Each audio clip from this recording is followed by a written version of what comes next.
Oke, Assalamualaikum warahmatullahi wabarakatuh. Selamat siang teman-teman semua. Ya, kembali lagi di mata kuliah Hukum Tata Negara. Nah, pada pagi menjelang siang hari ini kita akan membahas materi ya, yaitu tentang partai politik ya. Untuk materi dan pengayaannya sudah saya share di Sunan ya, jadi teman-teman bisa mendownload dan bisa membacanya terlebih dahulu. Membaca sekarang juga nggak apa-apa. Baik, pertemuan pada kali ini kita akan bahas tentang partai politik. Definisinya adalah kelompok yang terorganisir, ya, yang punya anggota dan anggotanya punya orientasi, nilai-nilai dan cita-cita yang sama.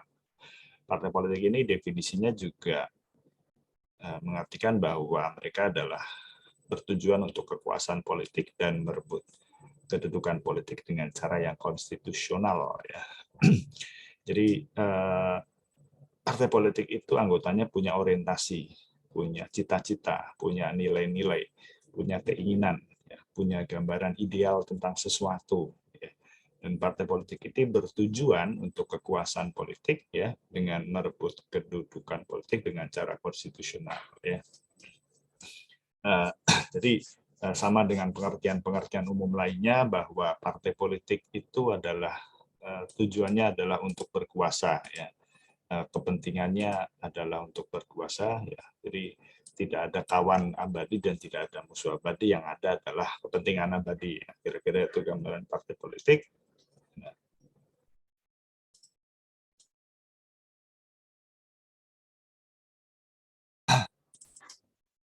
Nah, itu gambarannya seperti itu ya. Meraih kedudukan politik dengan cara konstitusional. Apakah tidak ada yang dengan cara yang tidak konstitusional? Tentu saja ada ya, tetapi mungkin nggak banyak gitu ya. Oke, selanjutnya tentang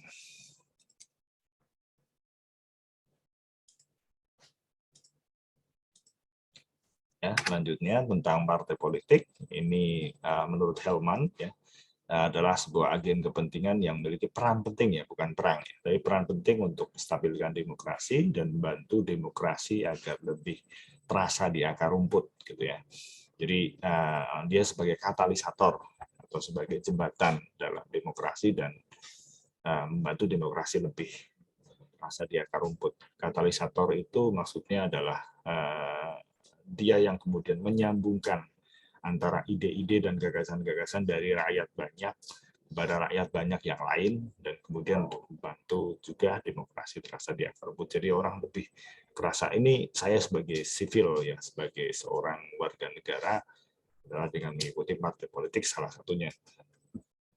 Kebebasan mendirikan partai politik sendiri pada dasarnya dijamin dalam pasal 28 Undang-Undang Dasar 1945, yaitu tentang kemerdekaan berserikat dan berkumpul ya, mengeluarkan pikiran dengan lisan dan tulisan dan sebagainya ditetapkan dengan undang-undang. Jadi ini hak pertama yang disusun dalam Undang-Undang Dasar, yaitu pasal 28, kemerdekaan berserikat dan berkumpul ya, mengeluarkan pikiran dengan lisan dan tulisan. Ini dijamin dalam Undang-Undang Dasar kita, dan salah satu bentuk jaminannya adalah tentang pendirian partai politik ya. Jadi meskipun partai politik pada dasarnya bukan alat negara, jadi bukan alat negara, tapi itu merupakan saluran resmi kalian sebagai seorang warga negara. Apakah kalian akan punya ide tentang negara ini dan seterusnya, salah satunya adalah masuk partai politik. Nah, bagaimana kemudian peran utamanya? Tentu saja adalah sebagai katalisator ide ya. Sejarah partai politik itu bermula dari Eropa yang lahir dari sebuah keinginan untuk mendapatkan partisipasi masyarakat yang lebih luas gitu ya. Jadi awalnya partai politik ini berawal dari partai-partai orang-orang kebangsaan ya. Jadi para bangsawan, maaf ya, dari para bangsawan ya, yang mereka berpikir bahwa saya butuh perahu, saya butuh kanal untuk bersuara, karena pada waktu itu tidak semua bangsawan juga mendapatkan hak untuk berbicara gitu ya. Jadi tidak semua bangsawan mendapatkan hak untuk bicara, sehingga dalam hal ini mereka mendirikan partai politik. Nah, Dengan lahirnya sebuah pemilihan umum, maka partai politik menjadi lebih massal, ya. Jadi orang bisa lebih tertarik masuk sebuah partai politik. Dan kelak partai politik itu tumbuh dengan banyak bentuk, ya. Saya di sini menyebutkan ada partai massa, partai dengan massa yang sangat banyak, pengikut yang sangat banyak, ada partai populis, ya, partai yang lebih suka dengan hal-hal yang populer, ya. Jadi kebijakannya, garis kebijakan partai itu tidak mengikuti garis kebijakan ideologi, ya, tapi lebih bagaimana yang sedang ramai apa saya ngikut gitu ya. Misalnya rakyat itu mendukung kenaikan harga BBM misalnya, ya partai itu kemudian ikutan. Terus ada partai yang terus kemudian rakyat menginginkan BBM turun, maka dia ikutan turun gitu, dan seterusnya. Dan ada juga ruling party. Ruling party itu adalah partai yang berkuasa di sebuah parlemen, ya, dan dia kemudian bisa mengatur segalanya, ya. Dia menjadi partai poros gitu ya, poros utama ya, ruling party. Dia bisa bernegosiasi dan seterusnya. Misalnya seperti ini. Misalnya ada partai yang berbasis agama, yaitu partai A, B, dan C. Kemudian partai yang paling kuat dalam berbasis agama, konstituennya paling banyak adalah partai B. Nah, partai B ini bisa disebut sebagai ruling partinya, ya, poros partai dengan partai-partai yang lain. Dan seterusnya ada berbagai bentuk partai politik. Nah, spektrum ini nanti akan kita bicarakan setelah ini, ya. Nah, fungsi partai politik itu ada 4. Ini di bukunya Miriam Budiarto, bisa Anda baca ya. Ada sebagai sebuah sarana komunikasi politik dan sosialisasi politik. Jadi salah satu fungsi partai politik dalam negara demokrasi itu adalah sebagai kanal suara, ya, sebagai tempat kalian bersuara dan tempat untuk menyemarakan ide, ya. Gagasan-gagasan berbagai ide bertemu itu sebenarnya di partai politik. Teori umumnya seperti itu, ya. Ya, misalnya kalian punya gagasan bahwa negara Indonesia harus berbentuk parlementer, misalnya, atau kalian berpikir bahwa Indonesia seharusnya mengedepankan penegakan hukum, ya, sebagai apa namanya, sebagai cita-cita utamanya adalah menegakkan hukum, misalnya seperti itu. Maka kalian harus cari partai dengan suara dan frekuensi yang sama, gitu. Misalnya ada partai A dengan ide yang sama dengan kalian, ya, maka kalian bisa masuk ke partai tersebut, gitu kan. Nah, sosialisasi politik juga mendukung hal tersebut, ya. Nah, cuman sepertinya yang menjadi kesusahan atau kesulitan itu adalah karena mungkin kita nggak nemu partai yang mungkin seide dengan kita, ya. Kebanyakan partai mungkin lebih ke sosial populis, ya, tidak terlalu idealis, ya, dalam mewujudkan satu ide-ide tertentu. Nah, partai juga berfungsi sebagai rekrutmen politik, ya. Salah satunya adalah menciptakan kader-kader pemimpin, calon kader pemimpin terbaik negeri ini, ya. Salah satunya lahir dari partai politik, meskipun mungkin ada orang yang mungkin lahir dari sebuah jaringan masyarakat yang lebih kuat, ya, atau civil society yang kuat, tapi kita tidak menafikan bahwa pemimpin yang kita idolai, pemimpin yang memimpin negara ini, mereka lahir dari partai politik. Ya, kita bisa sebut saja soal nama Ridwan Kamil, nama Ganjar Pranowo, nama Emil Dardak, dan seterusnya, ya. Itu adalah figur-figur yang lahir dari apa namanya, rekrutmen politik. Nah, dalam hal ini partai politik itu melahirkan mereka, meskipun di saat yang bersama mereka juga pribadi-pribadi dengan kualitas yang cukup mumpuni untuk menjadi seorang pemimpin, tapi keberadaan partai politik juga cukup penting. Terakhir, partai politik juga berfungsi sebagai mengatur konflik. Nah, dalam hal ini adalah apabila terjadi semacam ketegangan dalam masyarakat, partai politik bisa menjadi semacam penengah. Oke, ada pertanyaan dulu mungkin tentang definisi partai politik, sejarah, dan pengertian dan hak-hak secara umum.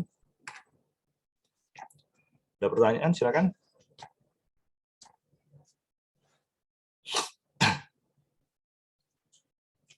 Oke, nggak ada. Oke, selanjutnya saya akan menjelaskan tentang spektrum partai politik, ya, yang bisa Anda lihat di layar. Ya, spektrum partai politik itu pada dasarnya terbagi menjadi 3, yaitu di kiri, di tengah, dan di kanan. Jadi kita bisa mengkualifikasi partai politik itu berdasarkan cita-citanya dan keberpihakannya seperti apa dengan kualifikasi seperti ini. Partai yang kita katakan sebagai partai kiri itu adalah partai-partai yang punya ide tentang perubahan, tentang kemajuan. Ya, biasanya slogan-slogannya itu adalah revolusi, reformasi. Gitu ya. Slogan-slogannya seperti itu. Dan kemudian yang bisa selain itu mereka juga memperjuangkan tentang kesetaraan atau equality untuk lapisan bawah. Dan terakhir, ciri-ciri partai kiri adalah mereka menghendaki adanya intervensi negara dalam kehidupan sosial ekonomi. Ya, jadi mereka berpikir bahwa negara itu diciptakan bukan hanya untuk melindungi warganya, tapi mensejahterakan juga. Jadi gue buat negara, lu jangan cuma melindungi kita ketika kita terjadi keamanan dan seterusnya, terjadi krisis keamanan, tapi juga kalian harus melindungi kami, kalian juga harus mensejahterakan kami gitu kan. Nah, partai tengah kita lewati dulu. Nah, partai kanan itu kebalikannya dari partai kiri. Kalau dari partai kiri dia berpikir tentang perubahan dan kemajuan, partai kanan sebaliknya adalah mereka partai yang berpikir tentang status quo ya, atau keadaan yang mapan. Gitu ya. Dia sering disebut sebagai partai yang konservatif. Dan berbeda juga dengan partai kiri yang memperjuangkan kesetaraan, partai kanan itu lebih privilege atau untuk keadaan orang-orang lapisan atas. Terakhir, kebalikannya dari intervensi negara, ya, partai kanan lebih menyukai sebuah pasar bebas. Gitu. Kalau kita terapkan ini dalam spektrum ideologi, ya, maka partai kiri adalah partai-partai dengan model-model sosialis dan partai kanan itu adalah partai-partai liberal. Nah, partai kiri, ya, kita bisa lihat perubahan, dia menghendaki perubahan, dia menghendaki kemajuan, ya kan. Ini biasanya adalah lahir dari partai-partai yang konstituennya atau pemilihnya adalah rakyat kecil gitu kan, rakyat kecil atau orang-orang dengan kalangan ekonomi yang tidak mampu. Ya. Kalian jangan imajinasikan di Indonesia, yang di Indonesia nggak ada kayak gini. Di luar ya, adanya di luar. Di Indonesia susah cari spektrumnya kiri, tengah, kanan agak susah gitu kan. Nah, biasanya ide-ide mereka tentang ini semua ya, tentang perubahan. Dan mereka pemilihnya juga kebanyakan adalah rakyat kecil, orang-orang para buruh, biasanya adalah para buruh. Nah, mereka juga menghendaki negara itu juga turut campur dalam kehidupan ekonomi, ya, termasuk dalam keadaan sosial ekonomi, ya, misalnya adanya jaminan sosial. Kalau orang-orang kelas atas nggak mau jaminan sosial diambil oleh negara, nggak mau, itu kan, karena itu merupakan itu bagian swasta kok diambil oleh negara, benci kayak gitu. Nah, itu partai kiri. Dan partai kanan sebaliknya ya, Anda bisa lihat, kebanyakan mereka adalah milihnya adalah orang-orang kaya. Orang-orang kaya itu paling nggak suka kalau ada kata-kata revolusi, kemajuan, equality itu nggak suka gitu. Karena itu akan mengancam privilege mereka gitu kan. Dengan adanya equality ya maka kami tidak bisa menikmati sesuatu yang seharusnya menjadi hak kami gitu kan. Orang-orang dari partai kiri kan sangat menghendaki bahwa semua orang itu harus sama ya kan.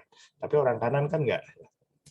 Karena kami menganggap bahwa kontribusi pajak kami adalah lebih besar, seharusnya kami menikmati dong sesuatu yang lebih besar gitu. Kami seharusnya menikmati dong apa yang kami berikan gitu kan. Apa yang kami punyai seharusnya kami dilindungi. Jadi dasar dari spirit dari partai-partai kanan adalah kompetisi ya. Kompetisi itu adalah ya siapa yang paling banyak ya dia mendapatkan yang paling banyak. Tapi kalau partai kiri enggak, dia lebih ke equality atau kesetaraan. Jadi semua orang harus sama dulu gitu ya. Itu termasuk juga dalam perkembangan ekonomi ya. Ketika dalam partai kiri itu sangat menghendaki intervensi negara, kalau dari kanan enggak, maunya pasar bebas karena persaingan, berdasarkan persaingan ya. Mau mau miskin mau kaya ya dasarnya adalah persaingan, bukan saling berbagi atau charity-nya nggak ada gitu. Nah, kenapa ada kiri dan ada kanan ya? Karena dulu ini asalnya adalah dari parlemen Perancis. Dulu di parlemen Perancis itu ada partai yang sukanya duduk di sebelah kirinya dari ketua, ya. Dan dia itu suka menentang kebijakan-kebijakan status quo, kebijakan-kebijakan kemapanan dari orang-orang kaya yang duduk di sebelah kanan. Ya. Ya, sebelah kiri itu biasanya para Jakobin dan sebelah kanan itu biasanya para bangsawan. Nah, sebelah kiri itu orang-orang nggak suka. Ini negara harus melindungi rakyatnya dong. Negara harus memberikan kesejahteraan pada rakyatnya dan kesetaraan dan seterusnya. Sehingga ya hal ini menciptakan satu spektrum bisa kita lihat ya. Bisa kita lihat spektrumnya dia arahnya kemana. Kalau ini juga bisa mengidentifikasi seseorang. Ya, ini orang kiri atau orang kanan, itu bisa dilihat. Kalau orang kiri, nah ini bisa setiap hari bisanya revolusi terus reformasi, itu biasanya orang kiri. Karena dia suka menghendaki sesuatu itu harus berubah. Kalau orang kanan enggak. Dia lihat kondisi ini sudah mapan, ngapain diubah lagi, gitu kan. Nah, ya biasanya cuma kayak gitu. Identifikasinya untuk partai politik seperti itu. Kalau kalian lihat di Indonesia nggak susah. Atau kalian mau mencontohkan di Indonesia ada nggak partai kiri atau kanan? Ada nggak? Nggak bisa jawab karena nggak tahu. Ya, agak susah ya. Nah, kompromi dari kiri dan kanan itu adalah partai tengah ya. Ini di tengah-tengah, ini ada kiri dan ada kanan. Ya, ini cirinya adalah nasionalis ya. Mereka tidak berpihak kepada ini gerakan internasional nggak begitu dijadikan satu isu bersama. Dan populis ya, biasanya partai tengah itu populis karena dia nggak punya ide. Dia nggak berpikir bahwa negara ini harus maju atau enggak. Dia nggak berpikir bahwa negara ini harus status quo, enggak. Dia milih yang paling menguntungkan bagi dia apa. Gitu. Itu adalah partai populis. Dia lebih suka kepada ide-ide populer, ide-ide yang sedang mapan, ya. Ide-ide yang sedang trendy. Itu selalu dibahas. Jadi karena mengikuti agenda setting media ya yang tergantung pembacanya gitu ya, dia nggak punya ide. Kayak kapal di tengah lautan yang terombang-ambing itu nggak punya kompas, angin ke sana saya ikut ke sana, ombak ke sini saya ikut ke sini. Jadi partai populis biasanya seperti itu ya. Jadi dia nggak mau tahu apa yang saya perjuangkan, bodo amat. Ya, yang penting saya mendapat dukungan banyak. Ini partai populis seperti itu. Dan kemudian dalam kebijakan keberpihakan kepada rakyat atau keberpihakan ya, mereka lebih cenderung eklektis. Eklektis itu berarti menggabungkan dua hal yang sama, lebih suka kompromis ya. Kelemahannya kompromis itu seperti itu ya, nggak jelas gitu. Di tengah itu kemana, kanan apa kiri, nggak jelas ya. Anda bisa mengidentifikasi dengan 3 spektrum ini, meskipun sebenarnya kalau misalnya Van Gavar itu ada 5 spektrum politik bisa digunakan yang lain. Tapi yang jelas itu adalah ini ya, yang banyak digunakan adalah kiri, tengah, dan kanan. Ya. Indonesia gimana? Partai politiknya di mana? Saya mau tanya. Di kiri, tengah, apa kanan? Tanya ayo. Ada nggak tahu ya. nggak lihat televisi, jadi nggak begitu update ya.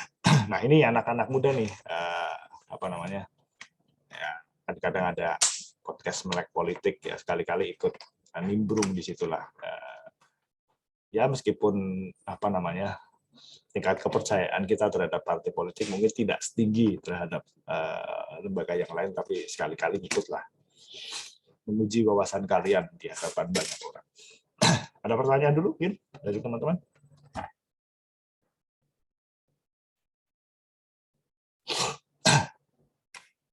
Baik, ada ya, cukup ya. Kemudian klasifikasi sistem kepartean ya, sistem kepartean umumnya itu terbagi menjadi 3, yaitu sistem tunggal yang mana itu diterapkan dalam negara komunis, kemudian sistem bipartai, sistem 2 partai, dan sistem multipartai. Ya. Nah, sistem tunggal ini biasanya itu diterapkan di negara-negara komunis. Saya tidak menjumpai sistem tunggal itu diterapkan di negara-negara non komunis, nggak ada. Ya. Biasanya di negara-negara komunis partainya cuma satu, yaitu Partai Komunis. Ya, bisa kita lihat misalnya di Korea Utara itu partainya cuma satu, partai politiknya. Ideologi yang diperjuangkan juga cuma satu. Ideologi partai politik adalah ideologi negara. Ya, ya makanya ketika pemilihan umum, ada pemilihan umum juga di sana ya untuk memilih partai politik ya yang menang ya itu terus gitu. Ya 99% gitu. Yang 1% mungkin suara-suaranya rusak gitu kali ya. Jadi yang pasti menang. Ya, di Cina juga sama, partainya juga cuma satu, Partai Komunis Tiongkok gitu kan, PKT ya. Itu juga satu ya. Anggotanya juga pengusaha-pengusaha. Ini yang aneh ya. Biasanya kan Partai Komunis anggotanya kan para buruh gitu kan, agitator buruh atau ideolognya anggotanya adalah pengusaha. Ya. Anda lihat Jack Ma itu anggota Partai Komunis. Ya. Dia tuh bos para buruh, tapi anggota Partai Komunis juga ya, karena Cina sistemnya sudah terbuka. Namanya aja yang sosialis, tapi kebijakannya sangat liberal. Ya. Itu sistem tunggal. Nggak banyak negara yang menggunakan sistem tunggal. Ya. Karena udah nggak laku lagi ya. Ada sistem dui partai, partai partai menggunakan dua partai. Yang terkenal ada Inggris dan Amerika. Kebetulan karakteristiknya hampir sama. Di Inggris ada partai buruh dan ada partai konservatif. Di Amerika ada Demokrat dan ada partai Republik. Ya, Anda bisa lihat partai buruh itu yang milih adalah modelnya kayak klasifikasinya hampir sama dengan sistem seperti ini. Di Inggris ya. Partai kirinya itu partai buruh ya, jelas ya. Mereka sangat mengendaki perubahan, kemajuan, kesetaraan. Mereka juga mengendaki ini. Nah, partai konservatifnya itu kebalikannya, status quo, privilege dan pasar bebas. Dan bisa dilihat dari klasifikasi usia. Banyak kan anak-anak kiri itu adalah anak-anak muda, gitu kan. Jangan kanan itu orang-orang tua, gitu kan. Konservatif itu orang-orang tua. Ya, makanya dosen saya dulu bilang gitu, aneh ya kalau ada anak muda itu nggak kiri gitu, aneh banget. Biasanya anak muda kan agak rebel gitu ya kan, suka-suka hal-hal yang berontak gitu kan, suka hal-hal yang berubah gitu, karena mungkin kondisi psikologinya belum begitu stabil banget gitu kan. Biasanya gitu ya, anak kiri ya, kalau nggak kiri, anak muda kalau nggak kiri aneh. Tapi akan aneh, tapi aneh juga kalau orang sudah tua pasti kiri. Hanya orang kalau sudah tua jadi kanan, jadi konservatif gitu kan. Pilihan hidupnya nggak banyak, nggak suka perubahan, lebih suka kemapanan gitu. Ya Anda bisa lihat lah gitu ya. Orang sudah tua itu biasanya lebih suka mapan, sesuatu yang tetap gitu kan. Nggak banyak berubah. Itu sangat-sangat kebalikan ya. Mungkin bisa ditinjau ya, mungkin dari psikologi ya, kita nggak tahu ya. Tapi kan bisa kita lihat secara pengamatan ya, anak muda itu suka berontak, suka hal yang aneh-aneh. Gitu. Kalau udah tua kan nggak. Gitu. Makanya di Inggris kemarin ketika Brexit itu kan kebanyakan yang milih adalah golongan-golongan konservatif. Mereka yang sangat rindu terhadap romantisme Inggris di masa lalu. Inggris yang bisa berjuang sendiri tanpa EU, tanpa Uni Eropa, gitu kan. Yang anak-anak muda bingung gitu. Wah, kita nih anak muda nih. Lu kan orang tua, di sini kan lu mau mati nih. Lu kok ngambil kebijakan yang tidak membuat kami berpihak kepada anak-anak muda itu. Ada jadi perdebatan ramai. Nah, di Amerika juga sama ya, sistemnya dua partai, Partai Sosialis, Partai Demokrat dan Partai Republik. Sama, klasifikasinya Demokrat itu orang-orang kecil, kulit hitam biasanya ya. Anda bisa lihat Obama itu dari Demokrat, seorang kulit hitam ya, bukan kulit putih, ya, sehingga dia menjadi orang kulit hitam pertama jadi presiden di negara yang salah satu negara paling rasis itu adalah Amerika. Obama bisa menjadi seorang presiden dan speech-nya itu sangat luar biasa. Saya suka pidatonya Obama, bagus banget. Balikannya Republik itu orang-orang yang kaya, ya, biasanya kulit putih, ya, biasanya white supremacy. Orang-orang kulit putih kayak Donald Trump itu kan orang-orang yang sangat rasis ya, Trump itu kan. Muslim nggak boleh masuk Amerika gitu kan. Make America Great Again. Biasanya pemimpin Republik kayak gitu ya, pemimpin Republik itu rasis gitu kan. Bush kalau nggak salah itu dari Republik juga ya, George Walker Bush itu kan sangat rasis ya, sama kulit hitam itu nggak suka, sama Muslim itu nggak suka, sama orang pendatang itu nggak begitu suka. Biasanya kulit orang-orang kanan seperti itu. Nah, beda dengan Obama ya. Dulu Obama pernah membuat sebuah sistem namanya Obamacare, kayak BPJS di sini juga ditolak juga sama orang-orang Republik. Lah ngapain orang-orang negara melindungi, negara memberikan kesejahteraan buat apa gitu orang Republik? Orang harusnya ya nyari duit sendiri, nggak diberikan oleh negara. Ini kan ide sosialis. Negara kita kan bukan negara sosialis. Itu jadi semacam jadi semacam hal yang perdebatan yang menarik gitu ya. Nah, itu sistem dua partai biasanya seperti itu ya. Kanan kirinya seimbang ya. Mau pakai parlementer maupun dan cukup berbeda ya. Inggris itu pakai parlementer, Amerika presidensil ya. Indonesia dua-duanya, jadi nggak jelas Dan multipartai, yang ketiga adalah sistem kepartian dengan multipartai, itu beberapa negara yaitu Indonesia, Malaysia, Belanda, Prancis, dan Swedia. Multipartai itu partainya lebih dari 2, ya, bisa 3 dan seterusnya. Indonesia sebenarnya pernah menggunakan partai, ya. Pada Orde Baru itu sebenarnya kalau menurut saya itu 2 partai, lebih ke 2 partai, yaitu partai P3 yaitu dan PDI, dan satu golongan kalir, ya. Golkar itu tidak mau disebut sebagai partai politik. Anda baca dokumen-dokumennya, mereka bukan anggota partai politik. Saya ini golongan karya. Jadi dulu, ya, apa namanya, parlemen kita itu terdiri dari partai politik dan utusan golongan. Nah, Golkar itu utusan golongan. Yang partai politik itu sendiri. Partai politik biasanya namanya partai politik. Kalau golongan itu lain. Nah, baru pasca reformasi, Golkar transformasinya dari partai politik. Kalau dulu namanya golongan karya, nggak mau disebut sebagai partai politik, bukan. Kami bukan partai politik, kami golongan saja, utusan golongan, gitu. Indonesia, tapi itu perdebatan lah, boleh menggunakan 3 partai atau 2 partai, silakan. Nah, di Indonesia multipartai, banyak partai, lebih dari 2, ya, pernah dalam satu pemilihan itu 48 partai. Anda tahu pemilu 99, mungkin belum lahir ya, Anda tahun 99 ya. Saya lahir pertama kali lihat pemilu, ya. Pertama kali lihat seorang Amin Rais yang sangat gagah sekali waktu itu, gambarnya di mana-mana, nggak tahu anak kecil ya, Amin Rais ini wah hebat banget. Ada Gus Dur juga, Megawati dulu kan jagoan-jagoannya seperti itu, anak nggak tahu itu keasikan pemilu tahun 99. Saya baru kelas 1 SD, masih ingat banget kampanye pemilunya, itu menarik ya. Dan partainya sangat banyak ya. Rhoma Irama juga dulu pernah buat partai juga kalau nggak salah ya. Rhoma Irama pernah partai. Agim juga banyak. Karena di sini mendirikan partai politik cukup susah, nggak cukup mudah ya. Nanti Anda bisa lihat di bawah di Undang-Undang Partai Politik. Nah, ada Malaysia juga ya. Malaysia banyak ya, ada UNO dan seterusnya, ada Belanda juga. Belanda banyak, ada Partai Sosialis, bahkan mereka di sana ada partai yang rasis itu ya dulu ya, ada Swedia, Prancis dan seterusnya, ada banyak. Ya, verifikasi sistem kepartian inilah yang akan membantu dalam proses demokratisasi gitu.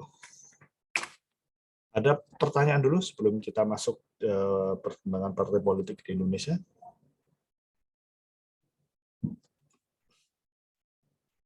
Yuk, ada pertanyaan dulu. Silakan teman-teman.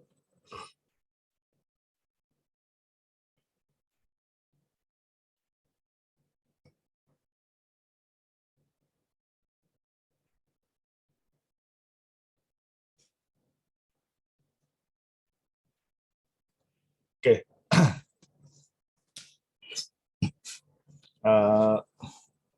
Oke, dari partai politik di Indonesia itu pernah dimulai dari era kolonialisme. Jadi era kolonialisme itu ada yang namanya Dewan Volksraad atau Dewan Rakyat ya. Volks itu suara, rat itu dewan ya, dewan rakyat. Ya. Kan ada istilah Vox Populi Vox Dei ya, suara rakyat adalah suara Tuhan gitu kan. Itu tempat untuk bersuara ya, majelis untuk bersuara, yang mereka tuh membutuhkan pribumi ya sebagai anggota parlemen Hindia Belanda. Nah, waktu itu ada perwakilan, jadi belum ada partai politik sebenarnya, tapi ada perwakilan untuk mereka bicara secara politis gitu. Yaitu Sarekat Islam dan Budi Utomo. Nah, Sarekat Islam ini didirikan di Bogor dan kemudian besar di Surabaya, dan sebelumnya besar juga di Surakarta ya, lewat Cokro Aminoto dan Salaman Hudi.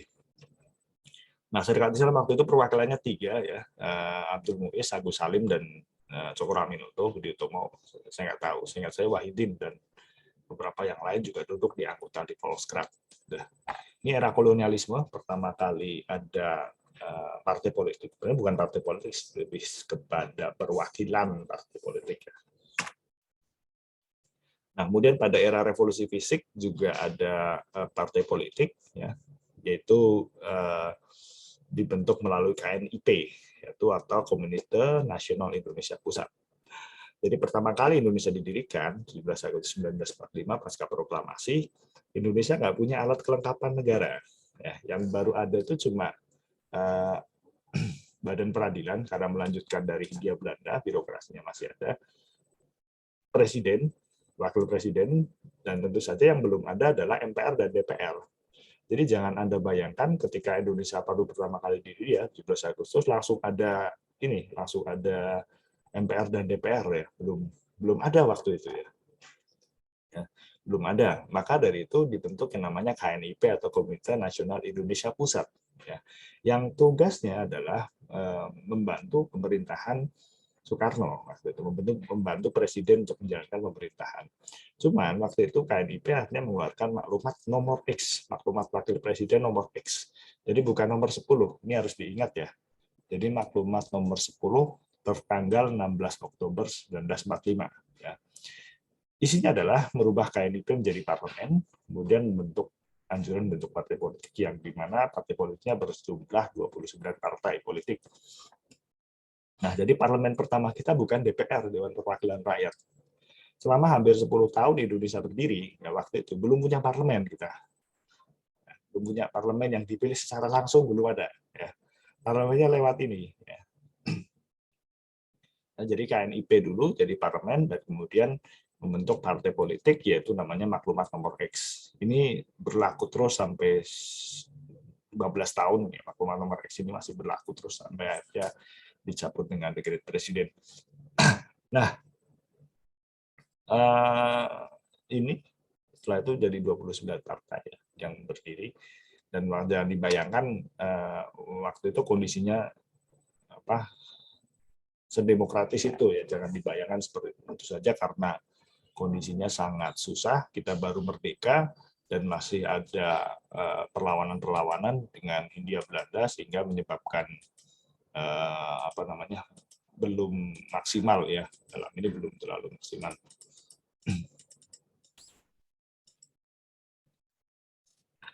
Oke, next ke demokrasi parlementer, yaitu ini merupakan salah satu era yang paling disebut sebagai salah satu era paling maju dalam pemerintahan karena membentukkan model multipartai dalam parlemen ya, menggunakan sistem parlementer, dan tentu saja diadakan pemilu pertama tahun 1955. Untuk memilih yang pertama adalah Dewan Perwakilan Rakyat.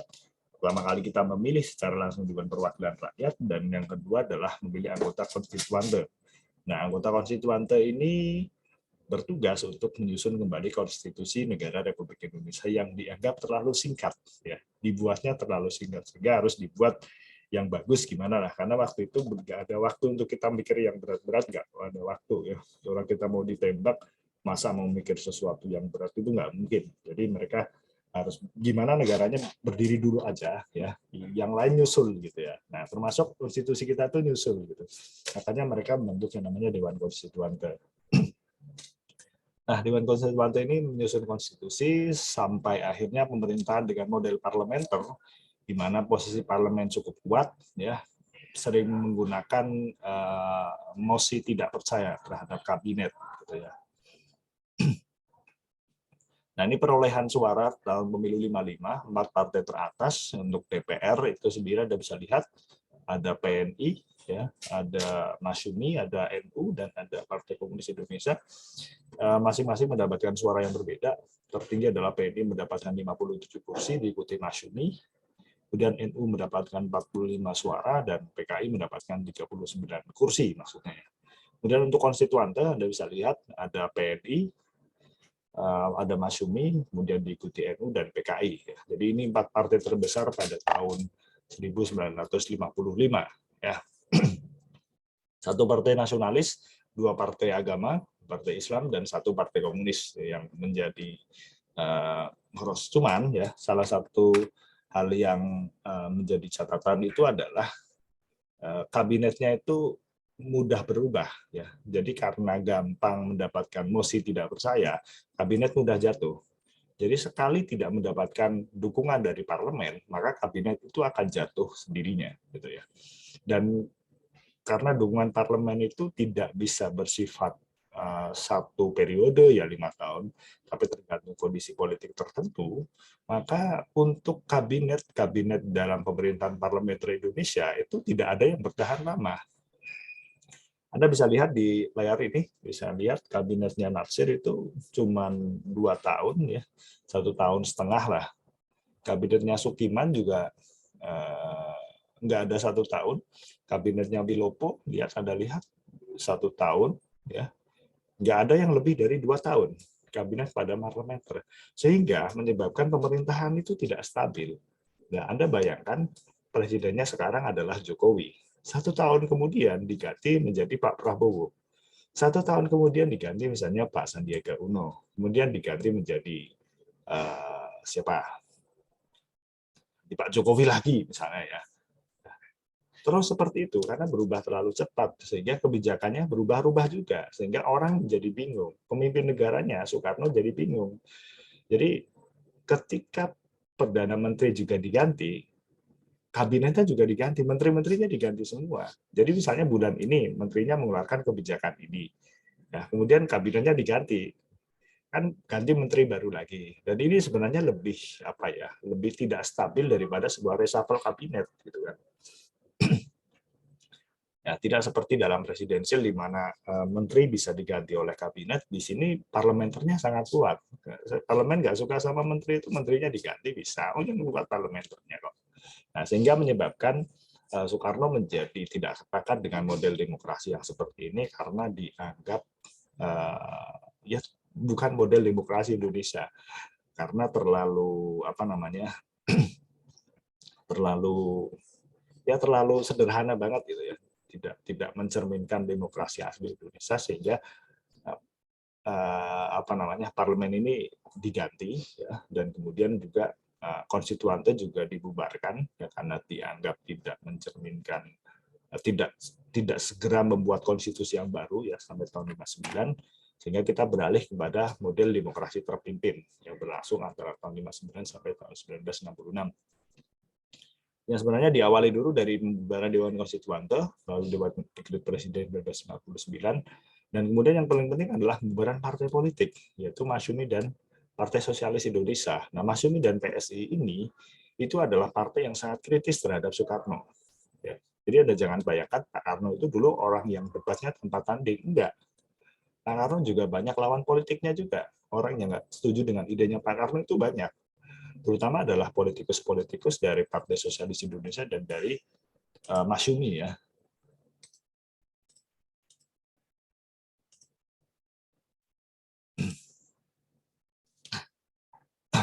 Nah,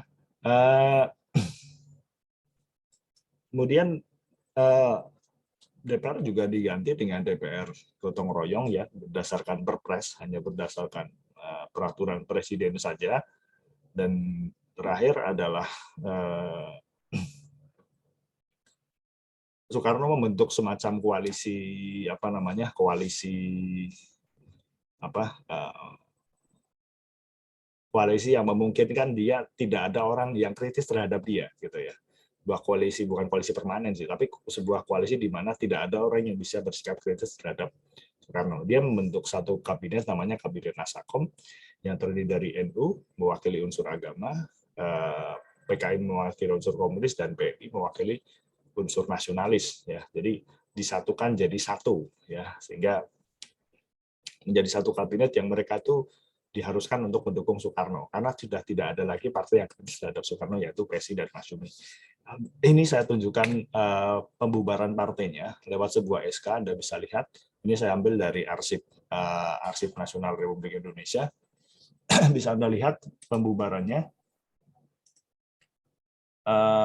karena organisasi melakukan pemberontakan, pemimpin-pemimpin terlibat dalam pemberontakan yang disebut sebagai PRRI, telah memberikan bantuan terhadap pemberontakan ya. Ini dibubarkan karena pemberontakan. Ini juga sama, Masyumi juga sama, bubarnya karena pemberontakan. Ini tanda tangannya Soekarno, Anda bisa lihat di sini. Tanda tangan Soekarno ya. Membubarkan partai PSI Indonesia, dan ini membubarkan Masyumi. Dulu bisa dibubarkan lewat perpres. Nanti kita lihat perbandingannya dengan masa reformasi yang tidak melalui keputusan-keputusan yang sifatnya politis. Nah, next. Ada pertanyaan dulu mungkin?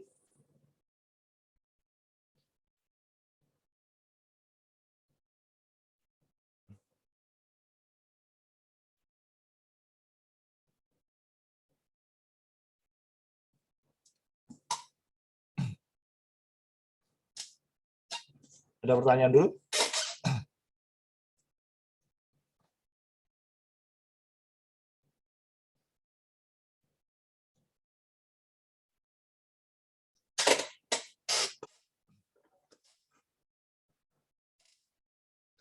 Uh, next ya, next dulu ya. Kalau ada pertanyaan kita next dulu. Nah, Orde Baru itu kemudian ada penyederhanaan partai politik, yaitu karena partai politik pada era Orde Lama dianggap terlalu politis, maka Orde Baru dengan orientasi pembangunan ya, dan perbaikan ekonomi tidak terlalu orientasi adalah politis, gitu ya. Dan juga pada waktu itu ada penerapan asas tunggal ya, untuk semua ormas waktu itu ya, yaitu asas tunggal Pancasila ya, sehingga partai politik hanya menjadi 2+1.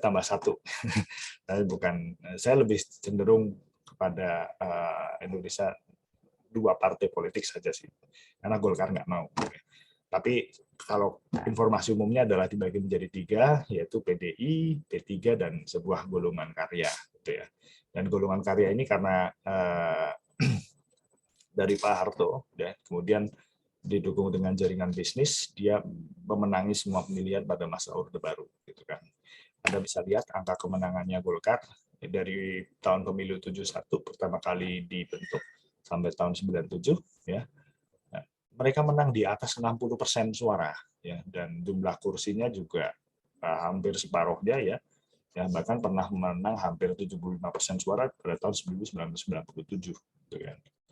Ya, dengan berbagai usaha ya, mereka memenangi banyak gitu.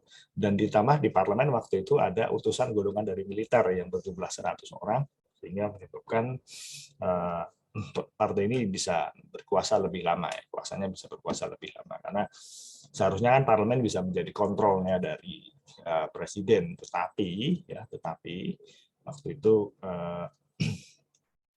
parlemennya belum jadi ya, tidak terlalu kritis karena terlalu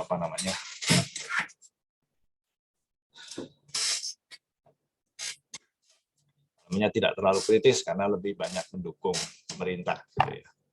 Ini pada Orde Baru ya. Terakhir pada masa reformasi sekarang menggunakan model multipartai, dan yang menarik adalah memunculkan namanya electoral threshold dan presidential threshold. Ya, jadi ada ambang batas sebuah partai politik itu bisa masuk ke dalam parlemen, dan presidential threshold yaitu ambang batas seorang itu bisa mencalonkan diri sebagai seorang presiden. Ya. Meskipun electoral threshold maupun presidential threshold itu tidak diatur dalam Undang-Undang Dasar, ya, tetapi ini adalah pijakan pemerintah ya waktu itu.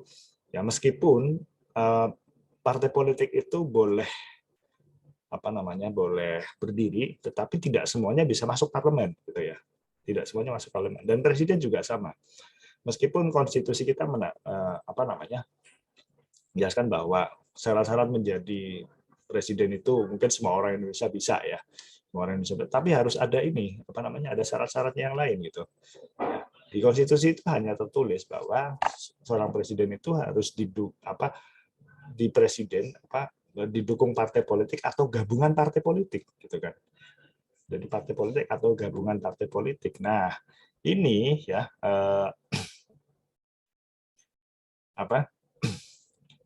di dalam undang-undang itu dijelaskan adanya presiden threshold. Jadi tidak semua orang yang masuk dalam mau ingin presiden harus itu ya. Nah, jadi ada batasnya juga. Saya mau nyalon harus ada batasnya juga. Gitu. Saya didukung berapa persen dari suara secara nasional. Gitu. Dan juga kebijakan yang lain adalah partai itu menjadi semakin populis. Jadi kalau kita lihat, ini pengamatan saya. Saudara kalau punya pengamatan lain silahkan. Tapi ini pengamatan saya bahwa partai-partai itu semakin populis. Jadi tidak ada batas jelas ya, atau batasnya itu kabur antara partai nasionalis dan partai agama, itu hampir nggak ada. Kebijakan-kebijakannya hampir sama, gitu ya. Jadi nggak, hampir susah menemukan satu partai yang benar-benar idealis, yang perjuangan satu ide tertentu itu jarang. Hampir semuanya itu populis semua. Ini menurut pendapat saya. Kalau saudara punya pendapat lain silahkan.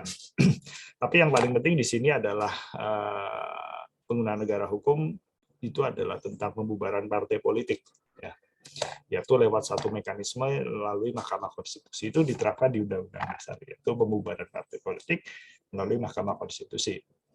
Kalau kita lihat pada masa sebelumnya, pembubaran PSI dan Masyumi hanya lewat Perpres. membubarkan Partai Komunis melalui tahap MPR. Jadi tidak ada sistem hukum yang jelas bagaimana sebuah partai politik itu dibubarkan, gitu ya. Maka pada masa reformasi menjadi jelas bahwa partai politik dibubarkan melalui Mahkamah Konstitusi, gitu ya. Nanti bisa kita bahas di lain waktu tentang Mahkamah Konstitusi itu sendiri. Nah, kemudian pembentukan partai politik, ya, pembentukan partai politik itu dibentuk ini salah satunya di Undang-Undang Partai Politik, bisa saudara baca-baca ya. Jadi sudah saya download di Sunan ya. Ini didirikan dibentuk paling sedikit 30 orang warga negara Indonesia yang berusia 21 tahun atau sudah menikah dari setiap provinsi. Kemudian partai politik sebagaimana yang dimaksud didaftarkan paling sedikit 50 orang yang mewakili seluruh pendiri partai politik ya. Jadi syaratnya cukup gampang ya. Pendiri dan pengurus partai politik dilarang merangkap sebagai anggota partai politik lain. Nah, ini dilarang merangkap, tapi tidak dilarang orang itu untuk menjadi kutu loncat. Misalnya saya dari partai A, terus partai A kalah dalam pemilihan, saya pindah deh ke partai B, nah, itu boleh. Terus kemudian pindah deh ke partai C dan seterusnya, gitu kan. Kemudian pendirian itu harus menyertakan 30% keterwakilan perempuan, ya, harus ada itu. Dan akta notaris harus muat anggaran dasar atau anggaran rumah tangga dan kepengurusan partai politik tingkat pusat, gitu kan. Nah ini harus ada ya, harus dimuat terlebih dahulu. Nah ini pembentukan partai politik, sedangkan pembubarannya yaitu lewat sebuah permohonan di Mahkamah Konstitusi, di mana pemohonnya adalah pemerintah yang dapat diwakili oleh Jaksa Agung dan atau menteri yang ditugasi oleh presiden. Ya. Sedangkan termohonnya adalah partai politik yang diwakili oleh pimpinan partai politik yang dimohonkan untuk dibubarkan. Misalnya saya pemimpin partai politik yang dimohonkan untuk dibubarkan, saya yang menjadi termohon. Nah, permohonan ya identitas sang permohon dan yang menjadi sebab sebuah partai politik dibubarkan itulah apabila ideologi, asas, tujuan, program dan kegiatan partai politik dimohonkan bubarannya dianggap bertentangan dengan Undang-Undang Dasar Republik Indonesia 1945. Ini untuk ideologi, asas, jadi syarat bahwa partai politik dibubarkan jadi dua, yaitu tentang ideologi, asas, tujuan, dan programnya itu bertentangan dengan Undang-Undang Dasar, serta kegiatannya itu bertentangan juga dengan Undang-Undang Dasar. Jadi dua hal, tentang idenya dan kegiatannya bertentangan dengan Undang-Undang Dasar. Dan kemudian hal yang perlu disiapkan lain adalah alat-alat bukti yang mendukung. Begitu, ada pertanyaan?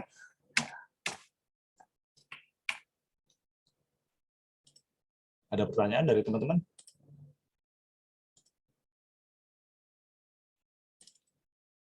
Oke, nggak ada? Halo? Baik, kalau nggak ada, kita akhiri saja ya sesi pada pagi menjelang siang hari ini ya. Kalau nggak ada, oke, nggak ada. Oke, nggak ada, kita akhiri saja. Assalamualaikum warahmatullahi wabarakatuh. Waalaikumsalam warahmatullahi wabarakatuh. Terima kasih, Pak. Terima kasih, Pak.